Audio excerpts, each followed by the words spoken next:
এবার ঝালকাঠি থেকে যুক্ত হচ্ছেন আমাদের সহকর্মী রতন আচার্য। আপনারা যেমনটি জানাচ্ছিলাম যে ঝালকাঠিতে জন্ম শরীফ ওসমান হাদির, সেখানে বরিশাল এবং ঝালকাঠি মহাসড়ক অবরোধ করেছেন বিক্ষোভকারীরা, সেখান থেকে যুক্ত হচ্ছেন আমাদের সহকর্মী আচার্য। আপনি জানাবেন এখন সেখানে কি চলছে?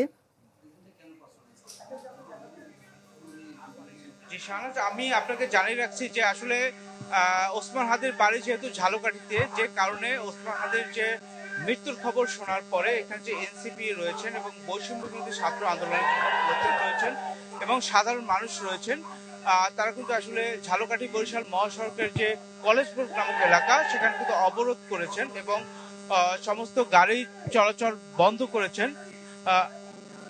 বন্ধ করে কিন্তু তারা অবরোধ চালিয়ে যাচ্ছেন। আমি আপনাকে দেখাতে যাচ্ছি যে আসলে এখানে যারা রয়েছেন তারা কিন্তু আসলে অবরোধ করে তাদের তাদের দাবিটা জানিয়ে যাচ্ছেন। আমি একটু সংক্ষেপে কথা বলার চেষ্টা করছি এখানে যারা বৈষম্য ছাত্র আন্দোলনের নেতা হয়েছেন তাদের কাছে। আমি আপনার কাছে জানতে চাই আসলে কি কারণে অবরোধ করেছেন।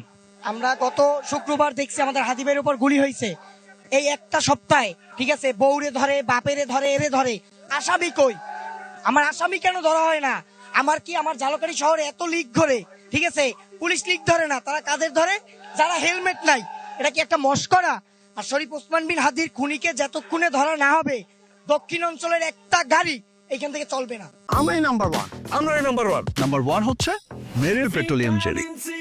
আপনি যেভাবে শুনছিলেন আসলে যারা উনি বলছিলেন যে আসলে ওসমান হাদির যে মূল আসামি তাকে ধরা না হওয়া পর্যন্ত কিন্তু দক্ষিণ অঞ্চলে একটা গাড়ি চলবে না, সেরকম কিন্তু জানিয়েছিলেন। আমি আপনার মাধ্যমে একটু দেখানোর চেষ্টা করছি এখানে কিন্তু ঝালকাঠি বরিশাল মহাসড়কের যে কলেজবোর্ড নামক স্থান সেখানে কিন্তু আসলে টায়ার জ্বালিয়ে তারা কিন্তু আসলে অবরোধ করছেন এবং বিভিন্ন স্লোগান দিচ্ছেন। আপনি জানেন যে সৈয়দ ওসমান হাদি তার বাড়ি ঝালকাঠিতে থাকার কারণে এখানে যারা সাধারণ মানুষ এবং যারা বৈষম্য ছাত্র আন্দোলন রয়েছেন তাদের খুব পছন্দের মানুষ ছিলেন কিন্তু এই যে ওসমান হাদি, যে কারণে আসলে এই যে এখানে আসলে এই যে কলেজ স্থানে তারা কিন্তু আসলে টায়ার জ্বালিয়ে তাদের এই দাবিটা জানিয়েছেন এবং এখানে কিন্তু বেশ কিছু গাড়ি আসলে জড়ো হয়ে আছেন এবং তারা কিন্তু আসলে এই গাড়িগুলো কিন্তু আসলে বন্ধ হয়ে আছে।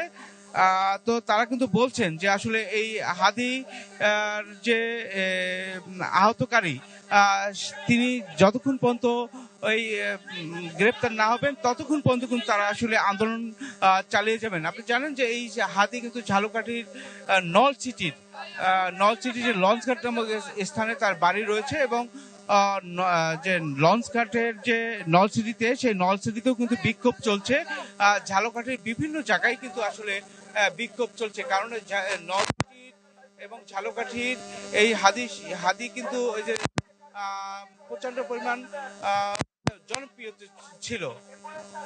তো আমি আপনাকে মাধ্যমে দেখানোর চেষ্টা করছি এবং শত শত গাড়ি কিন্তু এখানে এখন আপনি জানেন যে এখান থেকে ঢাকা বরিশাল মহাসড়কের কিন্তু বিভিন্ন গাড়ি এখান থেকে যাতায়াত করে, যে কারণে তো যাত্রীরাও কিন্তু দুর্ভোগের মধ্যে পড়েছে। তো এই ছিল আমার কাছে ঝালকাঠি থেকে সর্বশেষ। অনেক ধন্যবাদ রতন আচার্য আমাদের সাথে যুক্ত হয়েছিলেন।